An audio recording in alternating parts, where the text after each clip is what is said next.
Hello, my name is Naya. I'm 7 years old. I'm from Lebanon, Beirut.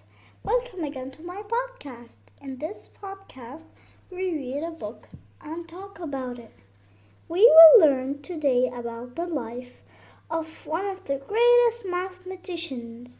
Today, we will read The Boy Who Loved Math, The Improbable Life of Paul Erdos. Then I am going to ask you some thinking questions. Don't worry, I will not ask you math equations. Please send me your answers and let me know what you think about the story. Sit anywhere that is comfortable for you, and once you're ready, let's read. The Boy Who Loved Math, The Improbable Life of Paul Erdos by Deborah Hilligman. Pictures by Leon Pham.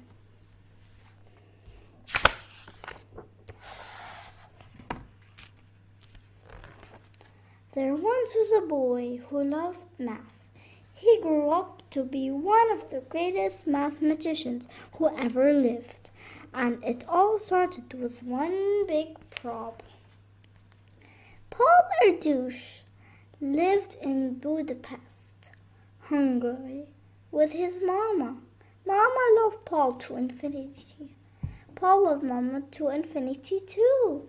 When he was 3, Mama had to go back to work as a math teacher. She didn't want anything bad to happen to Paul, so she left him with the one person she knew would take very good care of him.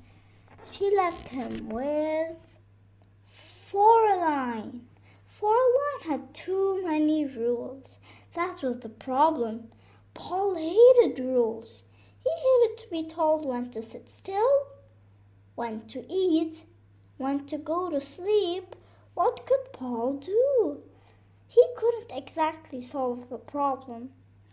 But Paul knew that when summer came, Mama would be home with him all day, 100% of the time. So he taught himself to count really high, then to figure out how many days it will be until summer vacation. It made him feel much better to know the numbers. So Paul kept counting and thinking about numbers. One day when he was 4, Paul asked a visitor when her birthday was. She told him, "What year were you born?" He asked. She told him, "What time?" She told him. Paul thought for a moment. Then he told her how many seconds she had been alive. Paul liked that trick. He did it off.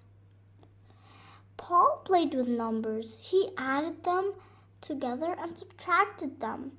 One day he subtracted a bigger number from a smaller number. The answer was less than 0. How could a number be less than 0? Mama told him numbers below 0 are called negative numbers. Paul thought that was so cool. Now he knew for sure he wanted to be a mathematician when he grew up.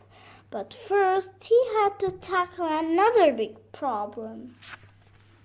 School! Mama sent him to school, of course, when it was time. But Paul and school were not a good match. Paul could not sit still for long, so he got up and ran around the classroom. But that was against the rules. Oh, how Paul hated rules.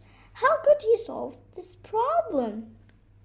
Paul told Mama he didn't want to go to school anymore, not for one more day. For 0 days, he wished he could take days away, negative school days. He pleaded with Mama to stay home. Luckily, Mama was a worrier. She worried about germs a lot. She worried Paul could catch dangerous germs from the children at school. so she helped him solve his problem. She said he could stay home with Coraline, but even Coraline was better than school, maybe 500 times better. Coraline and Mama did everything for Paul. They cut his meat and buttered his bread and got him dressed and tied his shoes. That was great. It meant Paul could think about numbers all day. Numbers were his best friends. He could always depend on numbers to be there and behave in the same way. Numbers followed rules. He didn't like rules in life, but he liked rules in numbers. And so Paul turned 7, then 8, then 9, and when Paul was 10, he fell in love with prime numbers. Prime numbers are special. They can't be divided evenly. A prime number can be divided only by itself and 1. The first prime number is 2, but that's the only even prime number. All the other prime numbers are odd. The numbers 3, 5, and 7 are prime, but not all odd numbers are prime.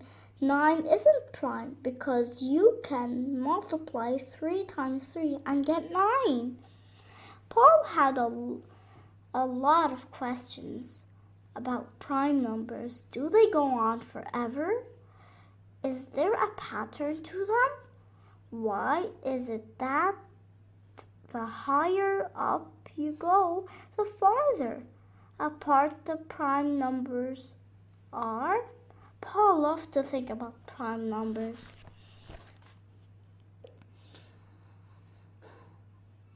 When he got older, Paul wanted to go to high school. He liked school 1,000 million times better. Now he made many friends, people his age, who loved math and were really good at it too. Paul and his friends did math together all over Budapest.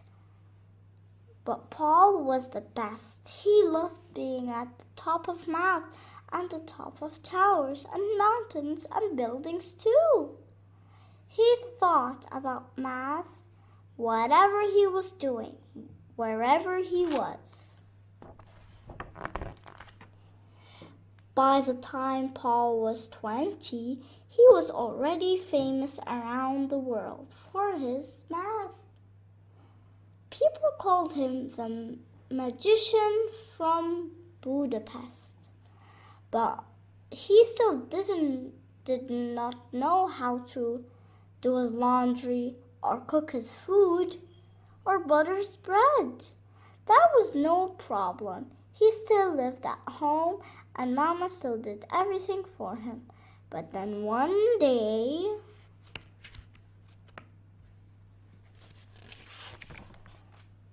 when Paul was 21, some mathematicians invited him to go to England to work on his math.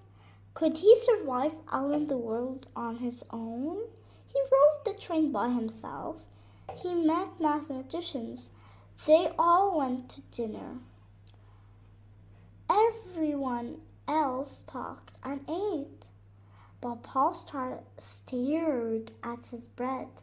He stared at his butter. He didn't know how to butter his bread. Finally, he took his knife, put some butter on it, and spread it on his bread. Phew, he did it. It wasn't so hard.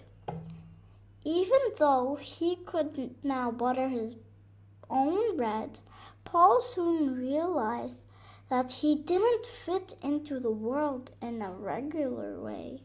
He wasn't the kind of person to cook or clean or drive a car or have a wife and children. He wasn't the kind of person to live in one place and have one job. He was the kind of person to do math all of the time, and he still didn't like to follow rules, so he invented his own way to live. Here is what he did. Paul would get on an airplane with 2 small suitcases filled with everything he owned, a few clothes, and some math notebooks. He might have $20 in his pocket or less. He flew from New York to Indiana and to Los Angeles. He flew across the world, from Toronto to Australia. I have no home, he declared. The world is my home. And wherever he went, when he got there, the same thing would happen. A mathematician would meet him and take him home. The mathematician and Paul worked on math. Paul played with mathematicians epsilons. That's what's called children, because an epsilon is a very small amount in math. And just as Mama had done friends all over the world, took care of Paul, they did his laundry and cooked his food and cut open his grapefruit and paid his bills. Now Paul wasn't the easiest house guest. He made messes, big messes, like the time he got impatient and opened a tomato juice cartoon by stabbing it with a knife. And he often woke up his host at 4 o'clock in the morning and said, "My brain is open." That meant he was ready to do math. He wanted to do math about 19 hours a day, every single day. 19 hours times 7 days a week. 133 hours a week. One time, when he was a young man, he broke a rule that got him into big trouble. He climbed over a fence to look at the radio tower. He got arrested. The police thought he was a spy. The FBI thought he was a spy. So they spied on him for years after that. Why did friends all over the world put up with him and take care of him, call him Uncle Paul and love him?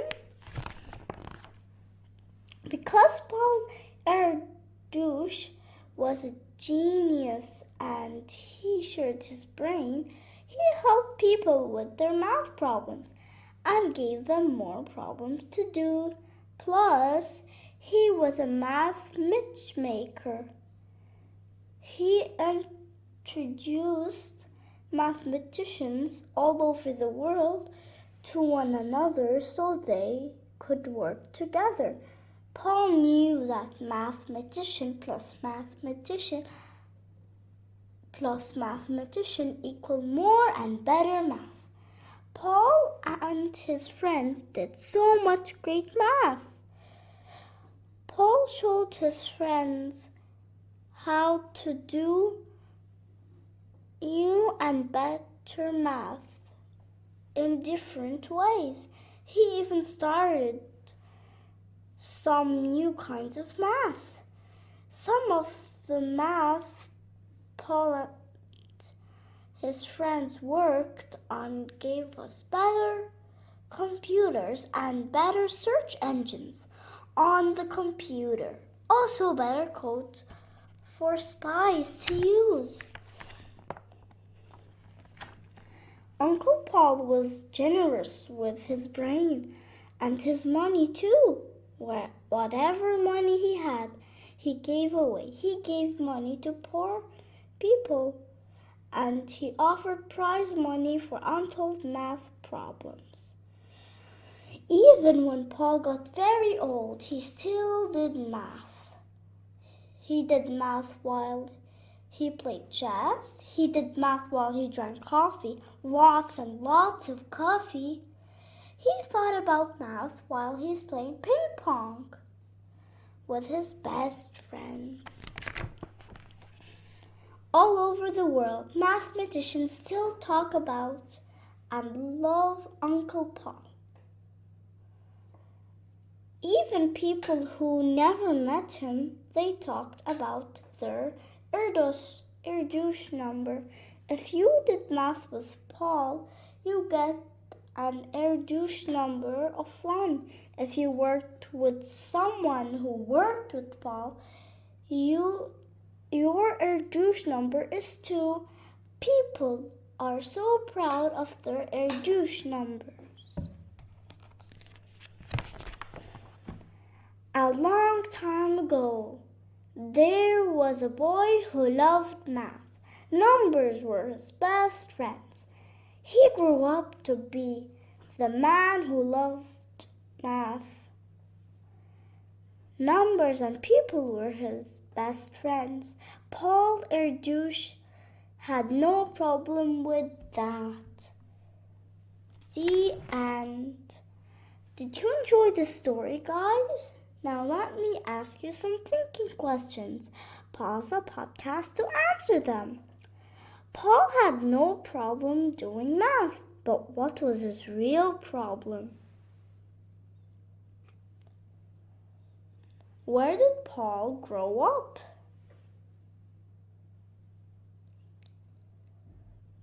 Paul's talent is math. Did you discover your talent yet? Thank you for listening. Please subscribe to my podcast on Google Podcasts and be ready to hear more exciting stories. Bye, friends, until next time.